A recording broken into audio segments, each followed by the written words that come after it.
আহলে সুন্নতের অর্থ নবীর সুন্নতের অনুসারী, আর ওয়াল জামাত অর্থ সাহাবায়ে কেরামের সমালোচনাকারী না অনুসারী? অনুসারী। এই সুন্নতে রসুলের অনুসারী জামাতে সাহাবার অনুসারীদেরকেই আহলে সুন্নত ওয়াল জামাত বলা হয়। কাজেই সাহাবায়ে কেরামের জামাতের অনুসরণ কেন, এই প্রশ্নটা বুঝলাম যে সাহাবায়ে কেরামের দুষ্টুটি গুনাহ খাতা যা ছিল আল্লাহ মাফ করে দিয়েছেন, আর ইমানের সহি ব্যাখ্যা আল্লাহ তার রাসূলের মাধ্যমে সর্বপ্রথম সাহাবায়ে কেরামদেরকে শিক্ষা দিয়েছেন। কাজেই ইমানের 6 কথার সহি ব্যাখ্যা তোমরা কিছু পাবে নবীর সুন্নতে, আর কিছু পাবে সাহাবায়ে কেরামের জামাতে। যদি মানো তাইলে তোমরা আহলে সুন্নাত ওয়াল জামাত। যারা নবীর সুন্নতকে আদর্শ মাপকাঠি মানে না, অথবা যারা সাহাবায়ে কেরামের জামাতকে আদর্শ মাপকাঠি মানে না, অনুসরণযোগ্য মানে না, এরা আহলে সুন্নাত ওয়াল জামাত নয়, এরা জান্নাতি মুসলমানের দল নয়, এরা গুমরাহ পথভ্রষ্ট জাহান্নামী মুসলমানের দল। এবার নবীর সুন্নত সম্পর্কে কিছু কথা। নবীর সুন্নত কথাটা ইসলাম ধর্মে 3টা অর্থে ব্যবহার হয়, এটা মনে রাখবার কথা। বলেন নবীর সুন্নত কথাটা ইসলাম ধর্মে কত অর্থে ব্যবহার? 3 অর্থে ব্যবহার হয়। নবীর সুন্নতের 1 নম্বর অর্থ হইল নবীর হাদিস। নবীর সুন্নতের 1 নম্বর অর্থ নবীর হাদিস।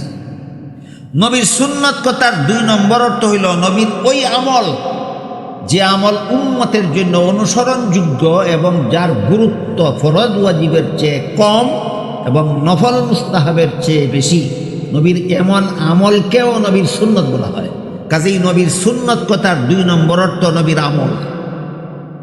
নবীর সুন্নত কথার 3 নম্বর অর্থ নবীর তরিকা, নবীর শিক্ষা দেওয়া পদ্ধতি। নবীর সুন্নত কথার 1 নম্বর অর্থ নবীর হাদিস।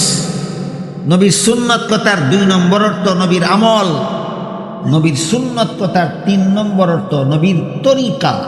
নবীর হাদিস, নবীর আমল, নবীর তরিকা। নবীর হাদিস, নবীর আমল, নবীর তরিকা। এবার বলেন নবীর সুন্নত কথার 1 নম্বর অর্থ নবীর হাদিস। নবীর সুন্নত কথার 2 নম্বর অর্থ নবীর আমল। নবীর সুন্নত কথার 3 নম্বর অর্থ নবীর তরিকা। এই 3টা অর্থের 3টা দরিয়াই শুনি। এক হাদিসে উল্লেখ আছে, রাসূল করিম সাল্লাল্লাহু আলাইহি ওয়াসাল্লাম বলেন, তারাকতু ফীকুম আমরাইনি লান তাদিল্লু মা তামাসসাকতুম বিহিমা কিতাবাল্লাহি ওয়া সুন্নাত রাসূলিহি আও কামা ক্বালা আলাইহিস সালাতু ওয়াস সালাম।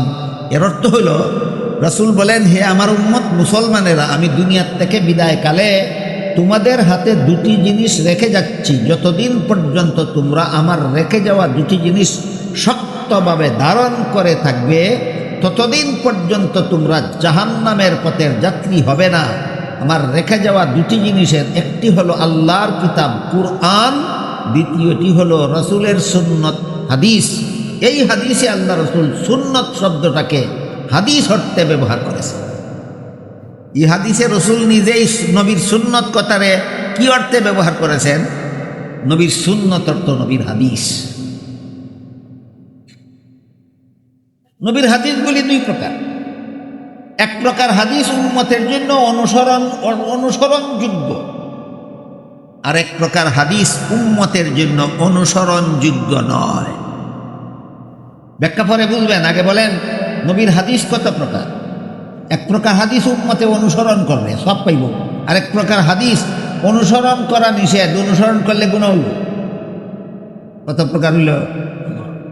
আশা মনে হয় আমার আর কি, যে আমার কথা শুনে অনেকের মনে প্রশ্ন জাগতেছে, নবীর হাদিস অনুসরণ করলে গুনাহ হইব। দেখুন কোন ধরনের হাদিস জাগে না।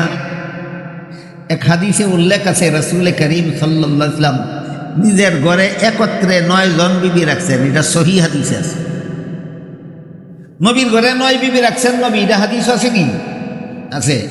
আপনি অনুসরণ করলে সওয়াব হইব না গুনাহ হইব? এই দেখেন, নবীর অনেক হাদিস আছে, এটা উম্মতে অনুসরণ করার জন্য নয়। উম্মতে অনুসরণ করলে গুনাহ হবে, এই হলো নবীর এক প্রকারের হাদিস।